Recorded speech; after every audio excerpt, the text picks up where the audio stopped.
Shalom, selamat bertemu kembali kepada semua saudara dan saudari. Saya percaya pada pagi hari ini semuanya ada sukacita dan ada roh yang berkobar-kobar dalam menanti-nantikan hadirat Tuhan. Terima kasih karena sudi bersama kami di Gereja Emmanuel sekali lagi pada minggu ini. Walaupun secara online, tapi kerinduan yang Tuhan taruh di hati kita semua ternyata membuatkan kita bersatu terus dalam roh dan kasih-Nya Allah. Terima kasih Bapa karena memelihara kami hingga ke hari ini. Kami bersyukur sebab kesetiaan-Mu, kebaikan-Mu, dan pemeliharaanmu yang tidak pernah berhenti dalam hidup ini. Kami meninggikan nama-Mu, kami memuja-Mu Yesus. Kami serukan nama-Mu yang berkuasa, kami ingin tinggikan nama-Mu. Pada pagi yang indah ini, Engkau Allah yang berdaulat, yang duduk di atas takhta. Allahku dahsyat, Allahku maha besar. Mari kita serukan nama Yesus, kita serukan namanya. Tuhanku maha besar, Tuhanku maha kuasa, Raja segala raja. Mari kita bersorak-sorai, berserukan nama Yesus.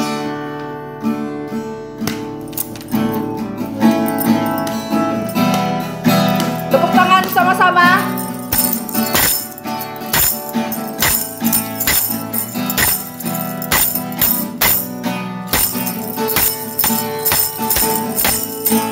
Tuhanku maha besar, Tuhanku maha kuasa, Raja segala raja. Dia takkan tergoyahkan, dia takkan terkalahkan. Dia hidup dan berkuasa.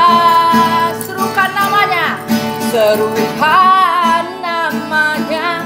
Yesus Tuhan Raja, segala kuasa tunduk dalam namanya. Dia luar biasa, perkasa mulia. Yesus nama di atas segala nama. Sekali lagi katakan, Tuhanku maha besar.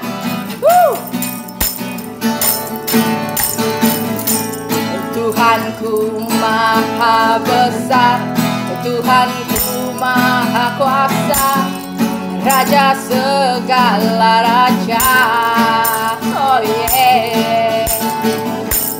Dia takkan tergoyahkan, dia takkan terkalahkan. Dia hidup dan berkuasa.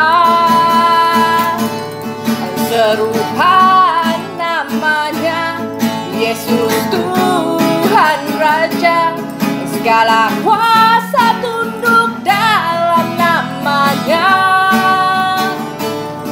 Dia luar biasa, perkasa mulia. Yesus nama di atas segala nama. Serukan namanya, Yesus Tuhan Raja, segala kuasa tunduk dalam namanya. Dia luar biasa, perkasa mulia. Yesus nama di atas segala nama. Serukan namanya, Yesus Tuhan Raja, segala kuasa tunduk dalam namanya. Dia luar biasa, perkasa mulia. Yesus nama di atas segala nama. Yesus nama di atas segala nama. Yesus nama di atas segala nama.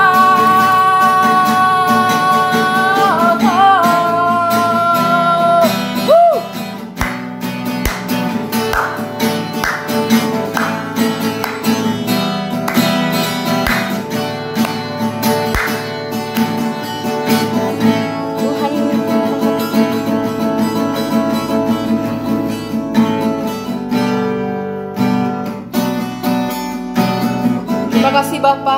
kasih Tuhan untuk hari ini ya Tuhan. Kami tetap percaya kepada Engkau ya Tuhan, karena Engkau Bapakku yang kekal menciptakan kami ya Tuhan. Engkau Allah yang Maha Kuasa. Terima kasih Tuhan Yesus, terima kasih Tuhan.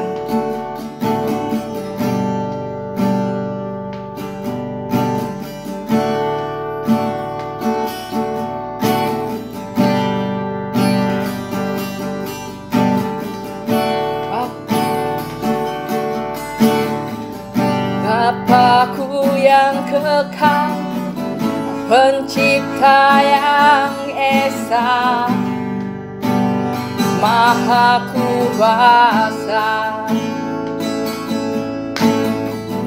dikandung Roh Kudus, Yesus Kristus datang, Kau Juru Selamatku. Ku percaya Allah Bapa, ku percaya Sang Putra, ku percaya Roh Kudus-Mu, Kau Allah Tritunggal. Ku percaya kebangkitan ada dalam kita, ku percaya dalam nama Yesus.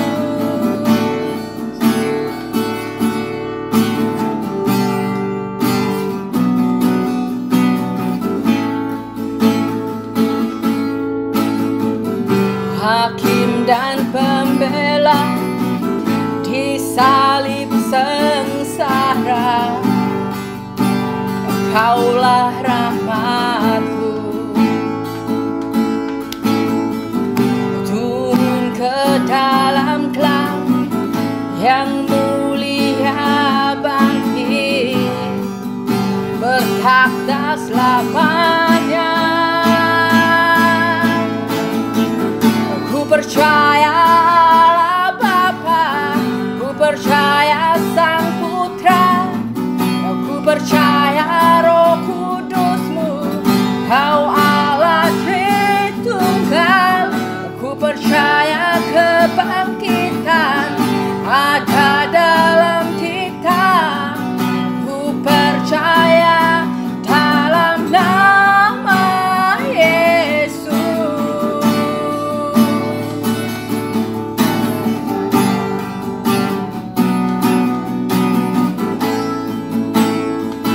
Ku percaya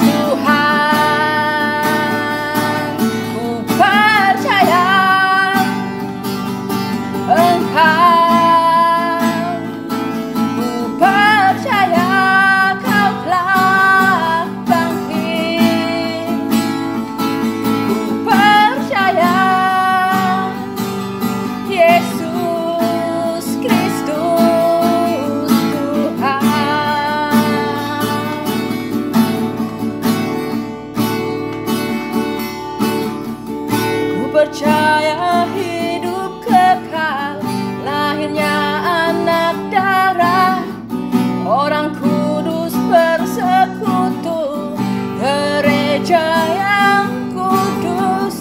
Ku percaya kebangkitan waktu Yesus datang, ku percaya dalam nama Yesus. Ku percaya Allah Bapa, ku percaya Sang Putra, ku percaya Roh Kudus-Mu, Kau Allah Tritunggal. Ku percaya kebangkitan ada dalam kita, ku percaya dalam nama Yesus. Ku percaya dalam nama Yesus. Ku percaya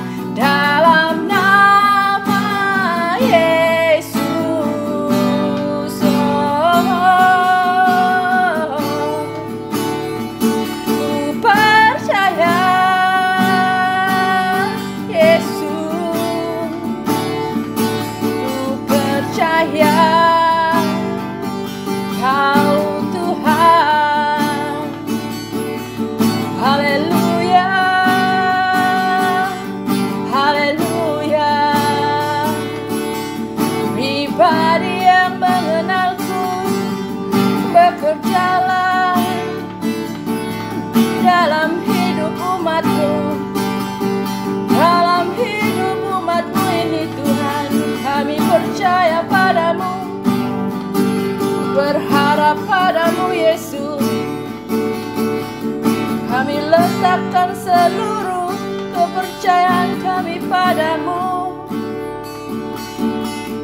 oh Tuhan,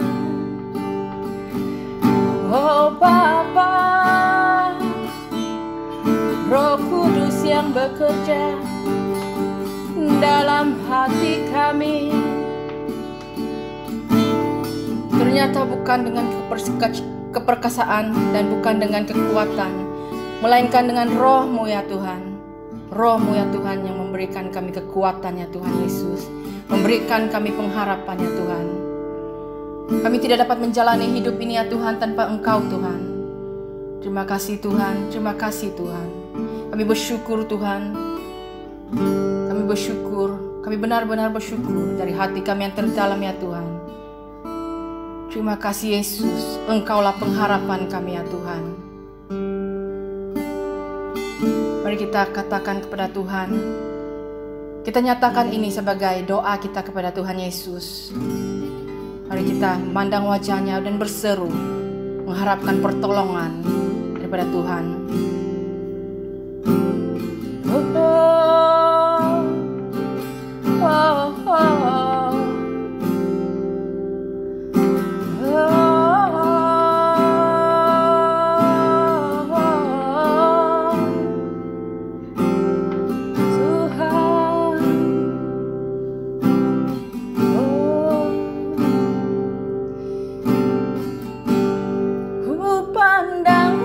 Wajah-Mu dan berseru, pertolonganku datang dari-Mu. Peganglah tanganku, jangan lepaskan, Kaulah harapan dalam hidupku.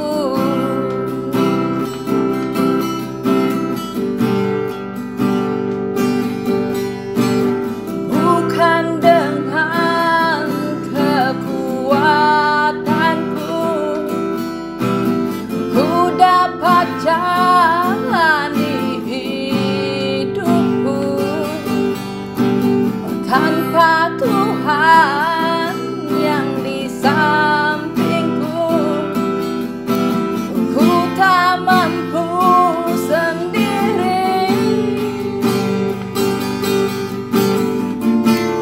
Engkaulah kuatku yang menopangku. Ku pandang wajah-Mu dan berseru, pertolonganku datang dari-Mu. Peganglah tanganku, jangan lepaskan, Kaulah harapan dalam hidupku.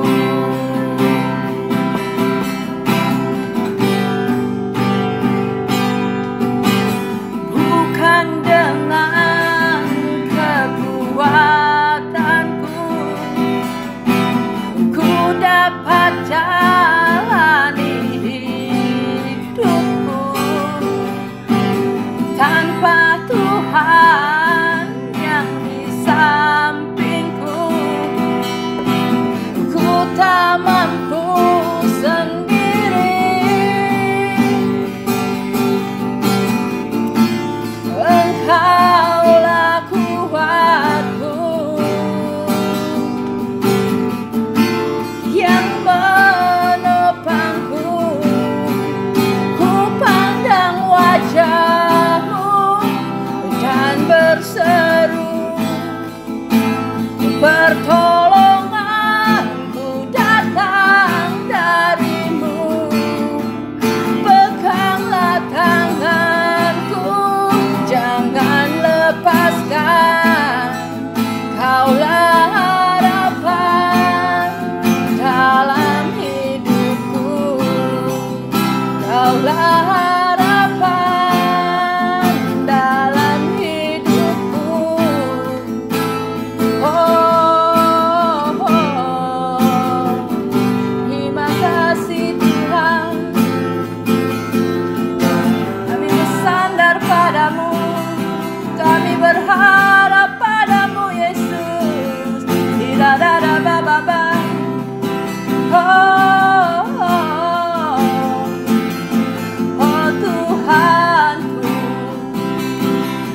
Pegang tanganku, pegang hidupku, pegang hatiku Tuhan. Oh Yesus,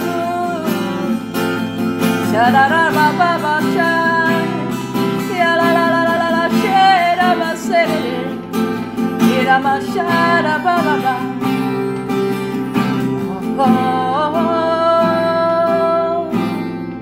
Katakan sekali lagi, ku pandang wajahmu, pandang wajahmu. Ku pandang wajahmu dan berseru, pertolonganku datang darimu. Peganglah tanganku, jangan lepaskan. Kaulah harapan dalam hidupku. Ku pandang wajahmu dan berseru, pertolonganku datang darimu. Peganglah tanganku, jangan lepaskan. Kaulah harapan dalam hidupku. Kaulah harapan dalam hidupku. Kaulah harapan dalam hidupku.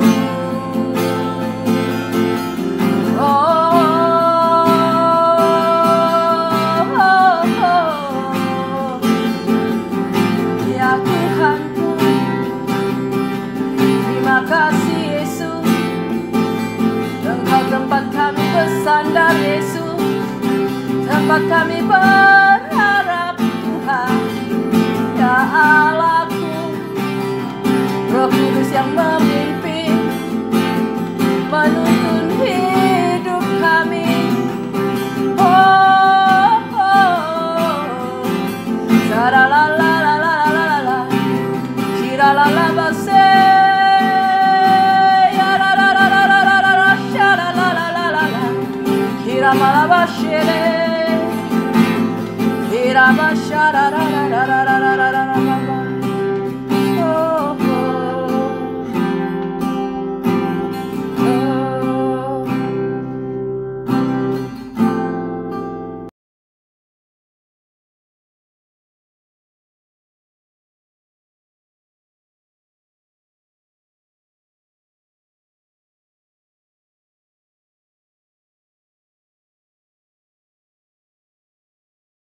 Shalom, selamat pagi kerana dapat datang dan juga untuk mendengar firman Tuhan di FB dan juga di YouTube kami.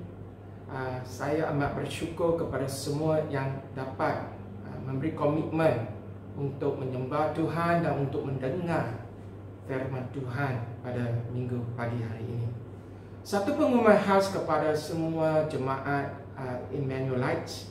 Kita tahu bahawa Kerajaan Negeri Sabah sudah memberi kebenaran untuk memulakan kebaktian gereja maupun di zon kuning.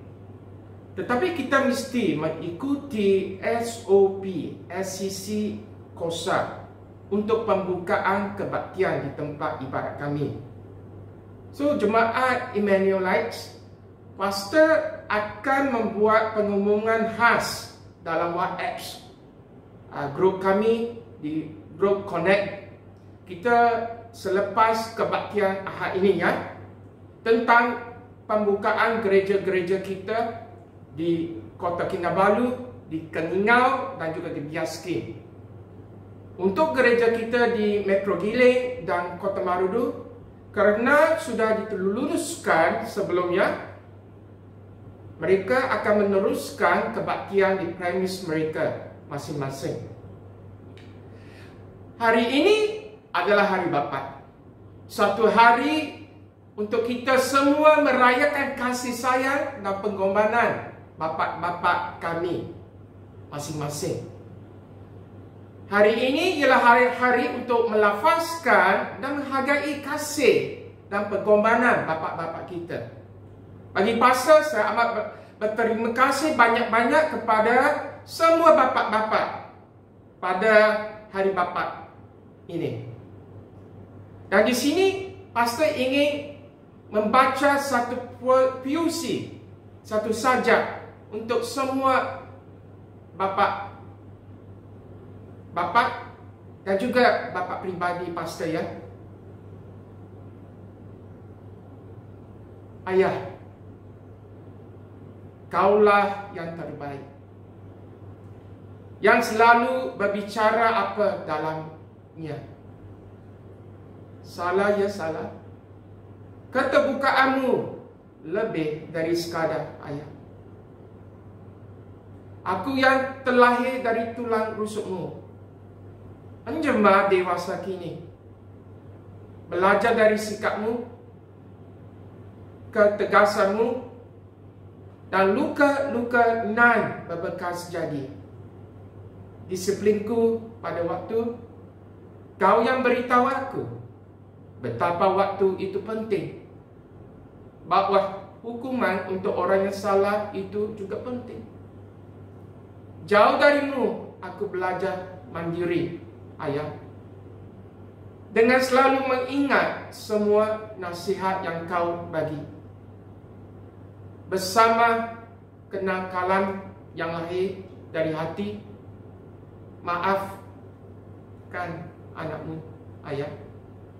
Kini aku tahu rasanya jadi lelaki dewasa yang harus bekerja demi masa depan untuk menyongsong hari esok, agar aku tak terlunta-lunta menyambut masa di depan itu. Di dalam Kejadian pasal 18 ayat 19, ini adalah firman Allah kepada semua bapa-bapa seperti mana Abraham ya. Di sini firman Tuhan berkata, sebab aku telah memilih Abraham, dia, supaya diperintahkan kepada anak-anaknya dan kepada keturunannya, supaya tetap hidup menurut jalan yang ditunjukkan Tuhan. Ini adalah satu nasihat yang baik untuk kita bapa-bapa, dengan melakukan kebenaran dan keadilan, dan supaya Tuhan memenuhi kepada Abraham dan juga kami semua bapa-bapa apa yang dijanjikannya kepadanya. Hari ini kita amat berterima kasih dan amat bersyukur kerana Pak Datuk Bidong Yono, Presiden Sakti, akan melayani kami di dalam firman Allah pada pagi hari ini.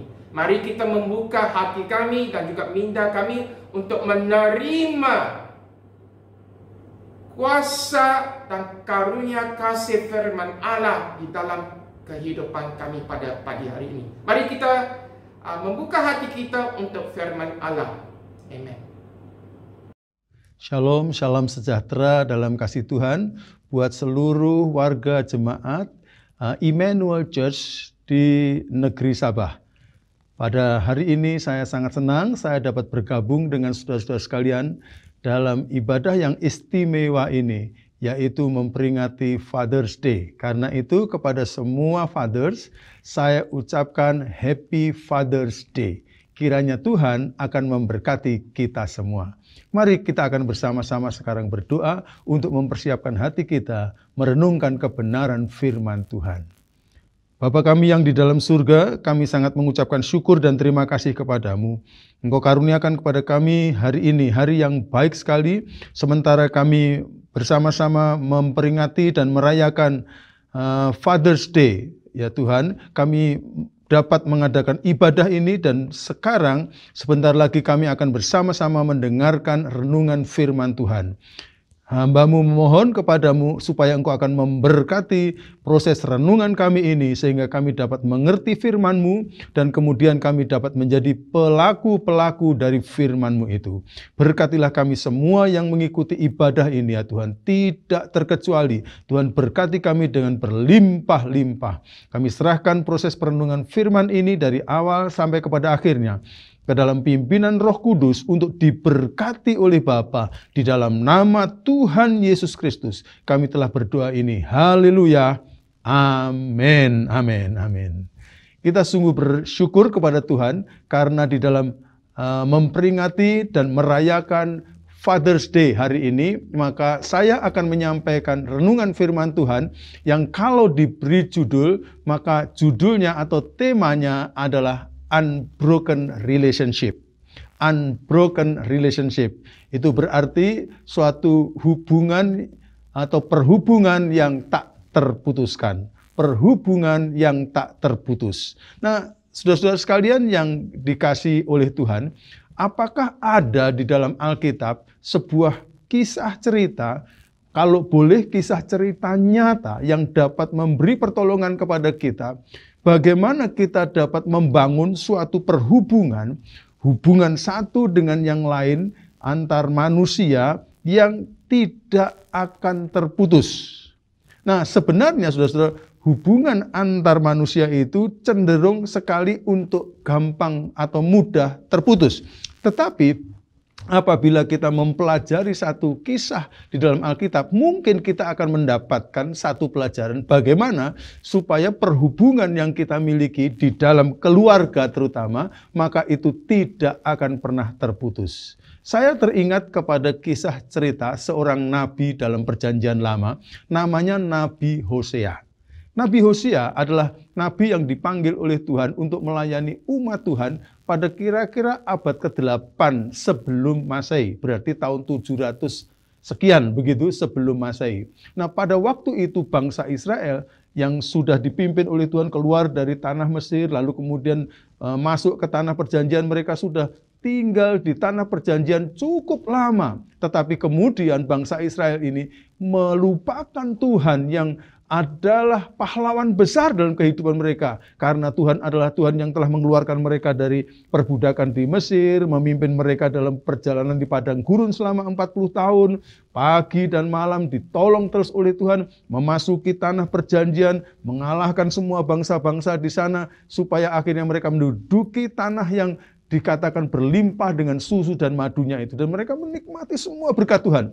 Tetapi pada waktu mereka berada di tanah perjanjian, pada waktu itu mereka melupakan Tuhan. Bahkan kemudian mereka menyakiti hati Tuhan dengan cara menyembah kepada berhala-berhala, kepada kepercayaan-kepercayaan yang lain. Dan dalam hal ini Tuhan Allah itu seperti menggambarkan hubungan dengan umat Israel. Umat Tuhan Perjanjian Lama itu seperti hubungan suami istri. Allah suaminya, Israel adalah istrinya. Tetapi ini istrinya seperti sedang tidak setia kepada suaminya. Dia mencari laki-laki lain. Boleh dibilang seperti itu. Karena kemudian mereka menyembah berhala dan seperti membelakangi Tuhan. Padahal Tuhanlah yang memberikan kepada mereka berkat-berkat pertanian yang berlimpah-limpah dan segala macam berkat. Sehingga Tuhan sakit sekali hatinya. Lalu kemudian Tuhan memanggil Nabi Hosea yang pada waktu itu masih muda. Hosea, sekarang saya memanggil kamu, saya mau kamu tidak hanya untuk berkhotbah kepada umatku yang menyakiti hatiku ini, tapi kamu juga akan saya menjadikan alat peraga, ya. Alat peraga supaya kamu dapat memberikan gambaran betapa sakitnya hati saya ketika mereka akhirnya tidak setia kepada saya. Yaitu begini, kamu pergi keluar sana, nikahilah seorang perempuan sundal, namanya Gomer. Lalu kemudian Hosea pergi dan mencari perempuan yang sangat bersundal berat itu sebenarnya. Dia bersundal berat. Lalu kemudian Hosea menikah dengan Gomer itu dan kemudian dibawa ke rumah Hosea.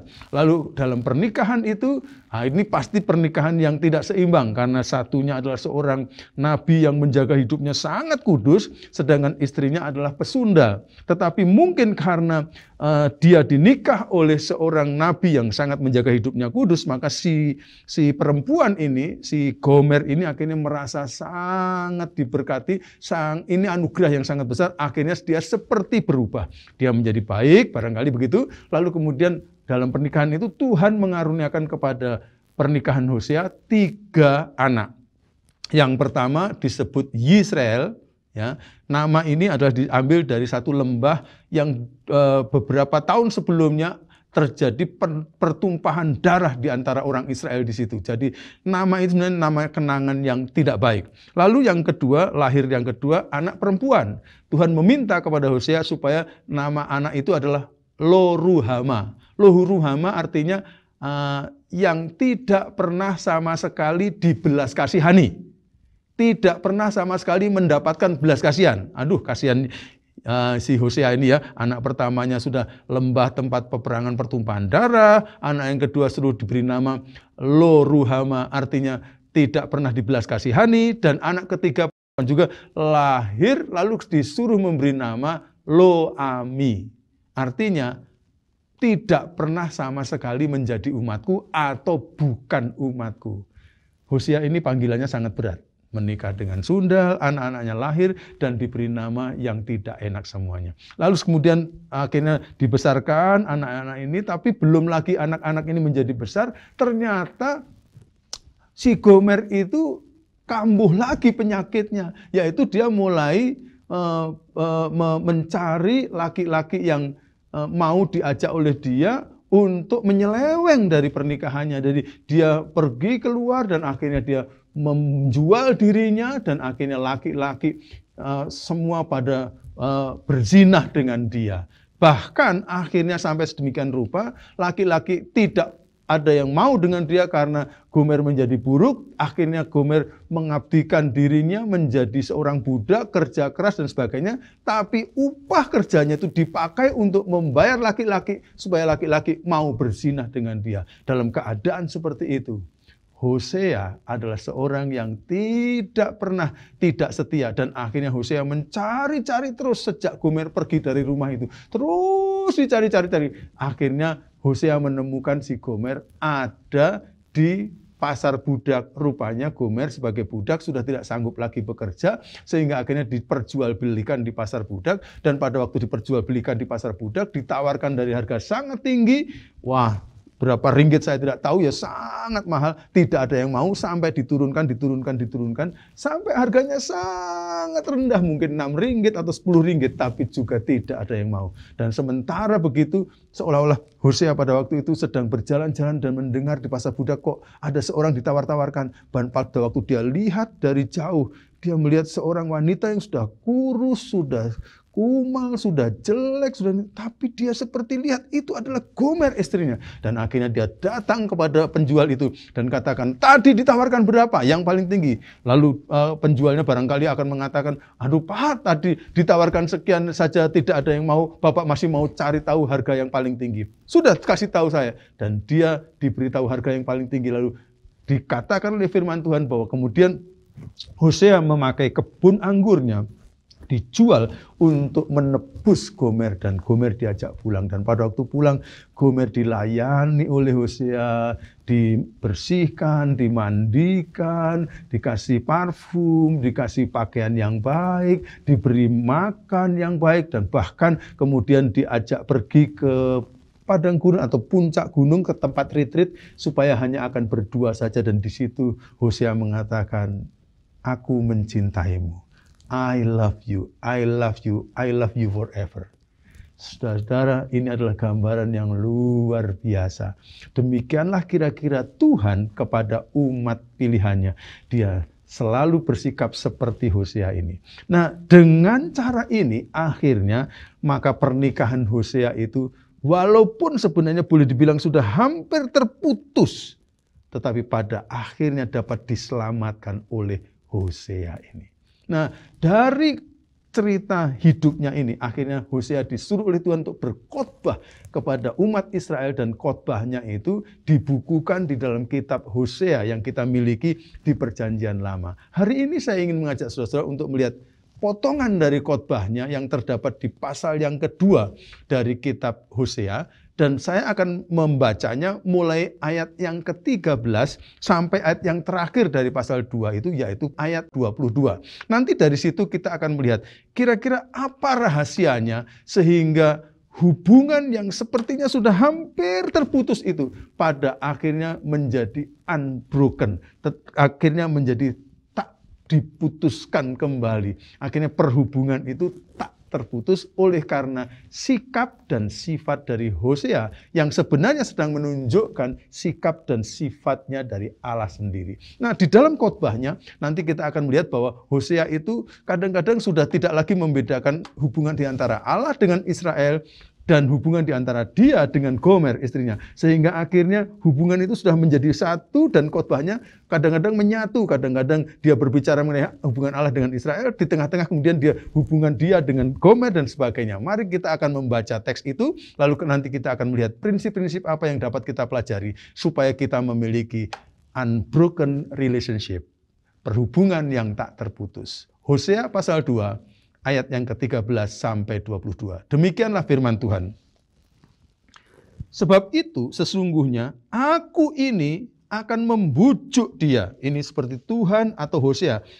Tuhan membujuk Israel, Hosea membujuk Gomer. Dan membawa dia ke padang gurun dan berbicara menenangkan hatinya.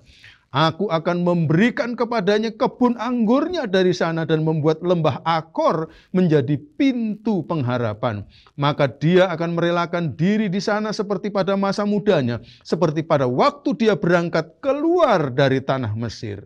Maka pada waktu itu, demikianlah firman Tuhan, engkau akan memanggil aku suamiku, gitu, dan tidak lagi memanggil aku Baalku, gitu, karena bangsa Israel pada waktu itu sedang menyembah kepada dewa Baal. Lalu aku menjauhkan nama para Baal dari mulutmu, maka nama mereka tidak lagi disebut. Ayat 17.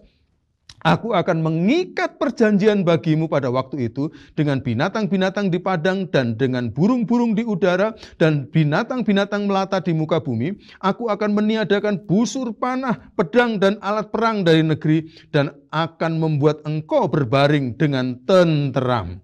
Ayat 18, aku akan menjadikan engkau istriku untuk selama-lamanya, dan aku akan menjadikan engkau istriku dalam keadilan dan kebenaran, dan dalam kasih setia dan kasih sayang. Aku akan menjadikan engkau istriku dalam kesetiaan, sehingga engkau akan mengenal Tuhan. Ayat 20, maka pada waktu itu, demikianlah firman Tuhan, aku akan mendengarkan langit dan langit akan mendengarkan bumi, bumi akan mendengarkan gandum, anggur dan minyak, dan mereka ini akan mendengarkan Yisrael. Aku akan menaburkan dia bagiku di bumi dan akan menyayangi Lo-ruhama dan akan berkata kepada Lo-ami, umatku engkau, dan ia akan berkata Allahku, gitu. Nah, saudara-saudara yang saya kasih dalam Tuhan, dari firman Tuhan yang kita baca tadi, saya sekurang-kurangnya menemukan 3 rahasia. Kalau sebuah perhubungan, terutama hubungan dalam keluarga suami istri, orang tua anak, anak orang tua itu akan dibuat menjadi hubungan yang tak terputus. Sebenarnya 3 hal ini semuanya dimulai dari kata K. Karena itu mudah sekali untuk melihat apa sebenarnya rahasianya. Ada 3 K. K yang pertama, diperlukan sebuah komitmen. Diperlukan sebuah komitmen. Ayat 17 dari pasal yang kedua tadi menyatakan pernyataan seperti ini. Aku akan mengikat perjanjian bagimu pada waktu itu dengan binatang-binatang di padang dan dengan burung-burung di udara, dengan binatang-binatang melata di muka bumi. Aku akan meniadakan busur panah, pedang dan alat perang dari negeri dan akan membuat engkau berbaring dengan tentram. Nah, saudara-saudara yang dikasihi Tuhan, kalau kita melihat kata ikatan perjanjian, maka kita diingatkan pada waktu 2 orang, laki-laki dan perempuan, diberkati dalam pernikahan, maka biasanya mereka mengucapkan janji pernikahan. Seperti membuat ikatan perjanjian. Dan ikatan perjanjiannya biasanya akan mengatakan, aku akan setia kepadamu dalam keadaan baik atau tidak baik, dalam keadaan sakit atau sehat, kaya atau miskin, aku tetap setia kepadamu. Nah, ini sepertinya Tuhan atau Hosea mengingat kepada ikatan perjanjian itu, dan dia seperti mau membaharui ikatan perjanjian. Sehingga kalau seorang mempunyai komitmen yang kuat, bertekad kuat untuk tetap menjaga janji pernikahannya, ikatan perjanjiannya, dia akan melihat bahwa pernikahannya adalah sesuatu yang sangat kudus, sangat sakral. Maka akhirnya dia akan mempertahankan pernikahannya itu sekuat-kuatnya di dalam hidupnya. Nah, Tuhan mengikatkan kesetiaannya kepada Israel dan dia tidak mau sama sekali hubungannya putus. Karena itu Tuhan terus mencari cara supaya hubungannya dapat diperbaiki. Demikian telah dicerminkan oleh sikap Hosea yang tidak mau, walaupun Gomer tidak setia, tetapi si Hosea harus tetap setia, dan karena dia mau tetap setia, akhirnya dia terus-menerus mencari sampai dimanapun, kapanpun, dengan harga berapapun. Pokoknya dia akan tetap mencari dan mencari dan mencari sampai mendapatkan Gomer tetap dijadikan istrinya. Saudara-saudara, ini adalah suatu contoh yang luar biasa dari Allah, dan kali itu telah dicerminkan dalam hidupnya Hosea. Saya mengundang supaya kita semua anak-anak Tuhan akan menjadi anak-anak Tuhan yang setia dalam pernikahan. Tidak peduli ini adalah ayah, ibu, suami, istri, ataukah orang tua dengan anak, anak atau dengan orang tua, semuanya tetap mengikat suatu komitmen. Kami mau setia di dalam rumah tangga kami. Kalau ikatan kesetiaan itu tetap dipegang sedemikian rupa, maka pada akhirnya itu akan dapat menolong kita untuk tetap setia satu dengan yang lain. Saudara-saudara, pada waktu saya dan Bu Esther menikah, kami dihadiahi sebuah foto pernikahan yang sebenarnya tidak diberitahukan. Tahu-tahu mereka buat foto-foto, lalu kemudian dibikin foto agak besar, dikasih figura, bingkai, lalu kemudian diberikan kepada kami. Foto pernikahan itu ada semacam kata-kata janji pernikahan. Dan biasanya foto itu akan kami taruh di kamar kami, kamar saya dan Bu Esther. Dan dengan melihat itu seolah-olah kami selalu disegarkan, diingatkan kembali bahwa pada waktu kami diberkati dalam pernikahan, kami telah berjanji setia sampai mati. Apapun yang terjadi, kami akan tetap setia. Seandainya salah satu seperti tergoda atau melupakan yang dijanjikan itu, maka yang lain tidak boleh tidak ingat. Yang lain harus minta pertolongan Tuhan supaya memiliki sifat seperti Tuhan, selalu ingat kepada janjinya dan akhirnya setia satu dengan yang lain lagi. Di dunia barat, saudara, ada kumpulan para suami-suami yang menyebut mereka kumpulan ini dengan sebutan promise keepers. Berarti orang-orang yang mau menjaga janji pernikahannya. Orang-orang yang mau menjaga janji pernikahannya. Saya juga heran kenapa yang di sana ini yang ikut anggota Promise Keepers ini kok semua laki-laki. Mungkin di dunia ini secara umum yang biasanya menyeleweng adalah para laki-laki. Fathers, saya ingatkan. Mari kita akan menjadi orang-orang yang mencerminkan sifat Allah, yaitu kita mempunyai komitmen untuk setia sampai mati kepada pasangan hidup kita, kepada keluarga kita. Maka seorang suami yang seperti itu, maka seorang ayah yang seperti itu, maka istrinya dan anak-anaknya pasti akan merasakan bahagia, damai sejahtera, dan sukacita. Itu K yang pertama, yaitu komitmen. K yang kedua adalah kasih. Nah, kata kasih ini ada sangat khas yang kalau kita membaca di dalam firman Tuhan tadi di ayat 18 sampai 19 demikian bunyinya. Aku akan menjadikan engkau istriku untuk selama-lamanya, dan aku akan menjadikan engkau istriku dalam keadilan dan kebenaran, dalam kasih setia dan kasih sayang. Aku akan menjadikan engkau istriku dalam kesetiaan, sehingga engkau akan mengenal Tuhan. Nah, saudara-saudara, di dalam firman Tuhan ini ada beberapa kata kasih, kesetiaan diulang-ulang. Sebenarnya itu di dalam bahasa aslinya di dalam Alkitab, itu dari kata chesed. Dan kata chesed ini rupanya sulit sekali diterjemahkan ke dalam bahasa Indonesia atau bahasa Malaysia, atau bahasa Inggris pun, sehingga akhirnya sulit sekali menerjemahkan dengan tepat. Tetapi kata chesed itu sebenarnya ketika nanti perjanjian lama diterjemahkan ke dalam perjanjian baru, itu kata itu cukup setara dengan kata yang biasanya kita kenal, yaitu agape. Kata dalam perjanjian baru bahasa Yunani agape. Apa itu agape? Seorang pakar namanya Dr. William Barclay pernah membuat satu rumusan tentang kasih agape. Itu menurut saya agak mudah dan mudah diikuti juga. Beliau mengatakan begini, agape adalah jenis kasih yang menunjukkan adanya tindakan untuk mau melakukan apa saja demi kebaikan yang tertinggi dari orang yang dikasihinya. Mari kita perhatikan satu-satu ini. Ya, suatu kasih yang berbentuk tindakan mau melakukan apa saja demi kebaikan yang tertinggi dari orang yang dikasihinya.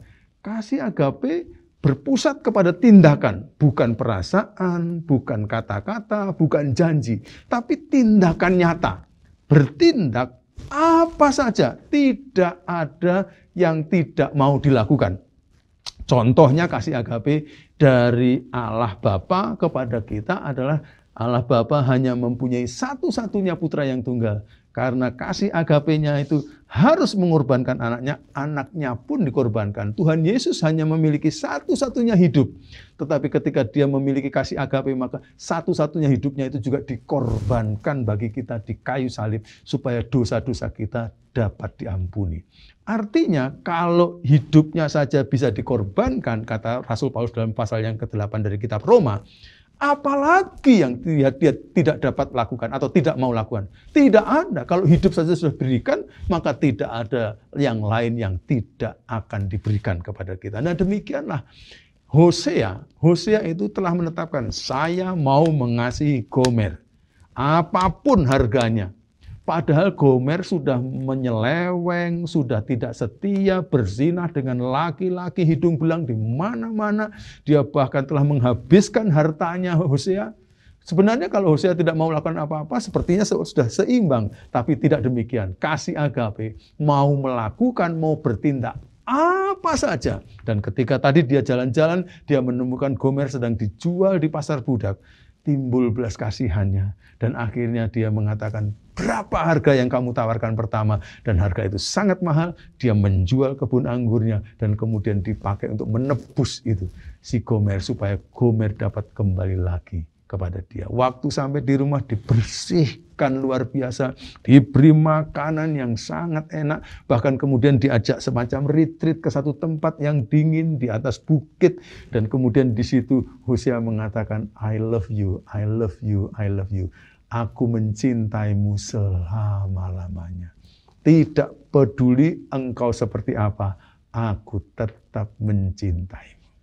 Saudara-saudara, jika semua suami di muka bumi ini, semua laki-laki di muka bumi, termasuk juga istri atau semua perempuan yang mempunyai suami, semuanya memiliki kasih agape, maka akhirnya perhubungan keluarga kita tidak akan pernah terputus.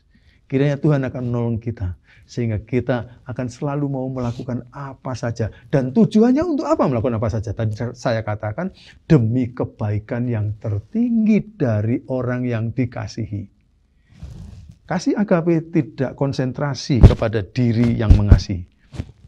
Kasih agape konsentrasi kepada diri yang dikasihi. Dan yang dimaui hanya kebaikan yang tertinggi dari yang dikasihi itu. Apa saja mau dibuatnya supaya dapat mencapai kebaikan yang tertinggi dari orang yang dikasihi. Saya ini pada waktu menikah dengan Bu Esther, saya mau mencoba cari tahu pada waktu itu, kira-kira Bu Esther itu karunia pelayanannya apa. Dan pada waktu saya mencoba cari tahu dari Bu Esther sendiri, dari kesaksian orang lain, rupanya kalau Bu Esther itu berkhotbah itu baik. Maka pada waktu saya menemukan itu, saya mengatakan, Bu Esther, saya mau melakukan apa saja bagi you, supaya you bisa khotbah dengan baik, you bisa jadi pengkhotbah yang terkenal di mana-mana untuk berkhotbah. Dan akhirnya saya menyumbangkan kepada dia latar belakang pengetahuan Alkitab saya, dan nasihat-nasihat supaya khotbah bisa dilakukan dengan baik.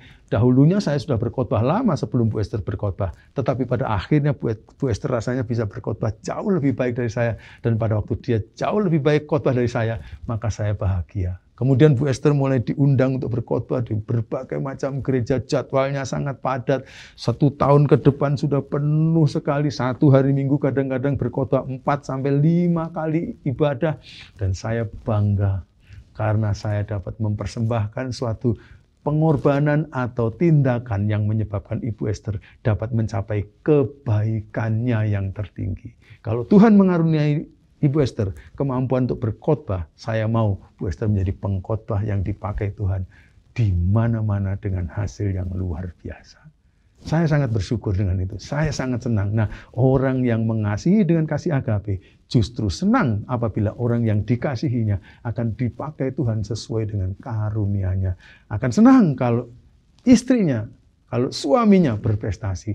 Fathers, saya mengajak semua father, semua bapak-bapak untuk menjadikan istrinya juga dipakai Tuhan dengan luar biasa. Dan yang ketiga adalah komunikasi. Nah, di ayat-ayat yang terakhir dari yang kita baca tadi, di ayat yang ke-20 sampai 22, saya melihat di situ ada prinsip-prinsip komunikasi yang sedang diungkapkan oleh Hosea, yang diurapi oleh Roh Kudus untuk menulis kitab Hosea ini. Demikian firman Tuhan ayat 20. Maka pada waktu itu demikianlah firman Tuhan, aku akan mendengarkan langit. Ini Tuhan berbicara, aku akan mendengarkan langit. Dan langit akan mendengarkan bumi. Coba dari sini dulu, saudara. Nah, ini kalau aku mendengarkan langit, itu Allah dan langit kan lebih kuat Allah. Lalu langit akan mendengarkan bumi. Orang-orang di dunia ini pada umumnya pikir bahwa langit itu jauh lebih mulia dari bumi. Maka yang lebih kuat, yang lebih mulia harus siap mendengarkan yang lebih lemah.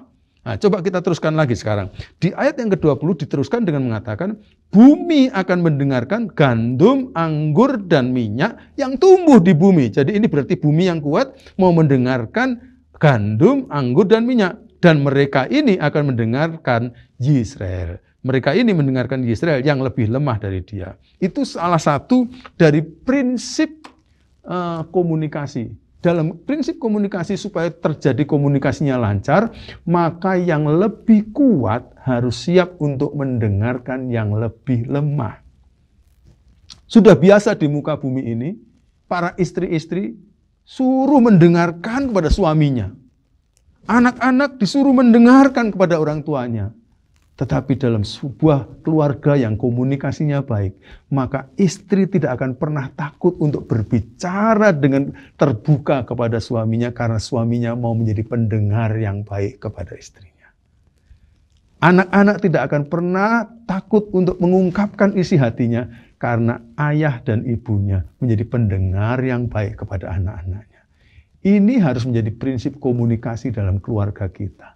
Sehingga akhirnya komunikasi akan lancar. Komunikasi yang lancar itu menurut saya seperti gambarannya kalau ada aliran air, maka aliran air itu akan mengalir pada saluran yang jernih sih. Dan tidak ada halangan, tidak ada sumbatan sama sekali. Sehingga akhirnya airnya mengalir dengan jernih. Kalau komunikasi dalam keluarga bisa selancar itu, maka itu akan menyumbangkan suatu penyebab perhubungan dalam keluarga tidak akan terputus. Kita akan memiliki keluarga yang unbroken relationship. Lalu di ayat yang terakhir, di ayat yang ke-22, dinyatakan sebagai berikut. Aku akan menaburkan dia bagiku di bumi.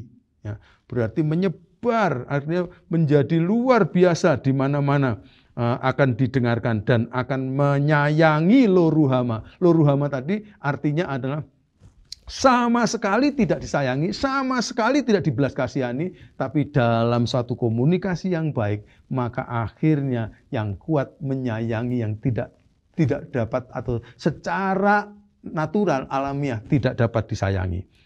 Dan aku akan berkata kepada Lo-Ami, tidak pernah menjadi umatku atau bukan umatku sama sekali, tapi Tuhan mengatakan, umatku engkau. Maka dia akan berkata, Allahku. Nah, kalau di dalam rumah tangga ada komunikasi yang terbuka dan tidak ada satupun yang merasa tertekan untuk menyampaikan perasaan hatinya, maka akan ada lancar seperti itu, dan bukan tidak mungkin kata-kata di antara satu dengan yang lain dalam keluarga itu akan terdengar seperti ringing ya, bersenandung di telinga ini, seperti nyanyian-nyanyian yang merdu. Sehingga akhirnya indah sekali, seperti melodi yang indah begitu. Kata-kata dari anak didengar orang tua seperti melodi yang indah. Kata-kata orang tua didengar anak dengan melodi yang indah. Kata-kata ibu didengar anak, demikian suami istri saling memperdengarkan suara-suara yang indah. Bukan suara-suara yang membentak, suara-suara yang keras-keras yang menyebabkan anak atau istri menjadi takut. Tapi ayah-ayah menyampaikan kata-katanya yang sejuk, yang manis, yang indah, yang sedap didengar. Sehingga akhirnya keluarga menikmati suasana dalam rumah tangga itu. Para ayah-ayah, selamat Hari Ayah. Happy Father's Day. Dan pada saat yang sama, saya mau katakan, kita punya tanggung jawab besar untuk menjaga keluarga kita, supaya akan menjadi keluarga yang dapat digambarkan sebagai unbroken relationship. Perhubungannya tak terputus sama sekali. Itu hanya bisa terjadi kalau para ayah dan seluruh anggota keluarga punya komitmen untuk menjaga kesetiaan. Yang kedua, mempunyai kasih agape yang berlimpah-limpah. Seperti Allah, seperti Hosea. Dan yang ketiga, kita menjaga supaya komunikasi dalam keluarga itu, percakapan akan dapat terjadi dengan sangat lancar, sangat nyaman, sangat indah. Semua menikmati percakapan satu dengan yang lain seperti sebuah nyanyian yang indah. Dan keluarga kita akan menjadi keluarga yang diberkati Tuhan. Doa saya, semua keluarga saudara akan diberkati seperti itu. Karena itu mari kita akan berdoa bersama-sama memohon berkat Tuhan atasnya. Bapa kami yang di dalam surga, kami sangat mengucap syukur dan terima kasih kepadamu. Oh Tuhan, Kau bawa ke hadapan kami sebuah kisah cerita yang menjadi teladan yang baik, yaitu Hosea, nabi itu. Yang telah Kau karuniakan kepada dia sebuah hati seperti yang Kau miliki. Sehingga memegang komitmen, memiliki kasih agape yang luar biasa itu. Dan mempunyai keterampilan untuk berkomunikasi di dalam keluarga dengan baik. Kami memohon ya Tuhan, supaya Engkau akan memberkati seluruh keluarga-keluarga jemaat-Mu, Immanuel Church di negeri Sabah ini ya Tuhan. Supaya pada akhirnya keluarga-keluarga akan menjadi keluarga-keluarga yang memiliki perhubungan yang sama sekali tidak terputus. Unbroken relationship menjadi bagian dari keluarga-keluarga kami. Dan dengan demikian saya percaya Tuhan, bahwa keluarga-keluarga kami, keluarga-keluarga dari anggota dari Immanuel Church ini akan menjadi berkat bagi keluarga-keluarga lain, menjadi terang dan garam bagi keluarga-keluarga lain, dan keluarga-keluarga lain boleh diberkati oleh Tuhan, bahkan mereka mau percaya kepada Tuhan. Berkatilah Pastor Ezra dan keluarganya, berkatilah semua pastor-pastor yang ada, berkatilah semua pelayan-pelayan Tuhan yang ada, dan berkatilah seluruh warga jemaat. Hamba berdoa semua ini hanya di dalam nama Tuhan Yesus Kristus, Tuhan dan Juru Selamat kami yang hidup. Kami telah berdoa ini. Amin. Amin. Saya mau mendorong supaya kalau ada di antara saudara-saudara berada dalam keluarga-keluarga yang mungkin memerlukan pengampunan satu dengan yang lain, supaya akhirnya ada perhubungan yang tak terputuskan, maka kami minta saudara-saudara akan melakukan pengampunan itu. Dan terjadilah kasih yang sempurna akan memberkati keluarga kita. Demikianlah firman Tuhan. Saya mengucapkan sekali lagi Happy Father's Day dan Tuhan memberkati. Amin. Saudara-saudari yang dikasihi Tuhan, saya rasa bahwa tiap-tiap kami telah diberkati dan dijamah dengan kuasa firman Allah dalam hari pada pagi hari ini. Sebelum kita akan menutupi kebaktian pada hari ini, mari pastor memberkati tiap-tiap kami pada hari ini. Ya, sebelum kita akan tutup di dalam kebaktian kami. Mari kita menerima pemberkatan ini daripada Tuhan, ya. Berbicara kepada semua jemaat-jemaat Emmanuelites. Di sini Tuhan memberkati engkau dan melindungi engkau. Tuhan menyinari engkau dengan wajah-Nya dan memberi engkau kasih karunia. Tuhan menghadapkan wajah-Nya kepadamu dan memberi engkau damai sejahtera.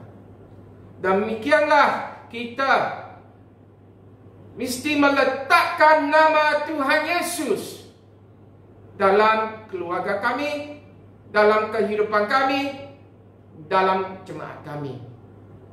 Dan Tuhan akan memberkati kami. Di dalam nama Yesus kami berdoa. Amen.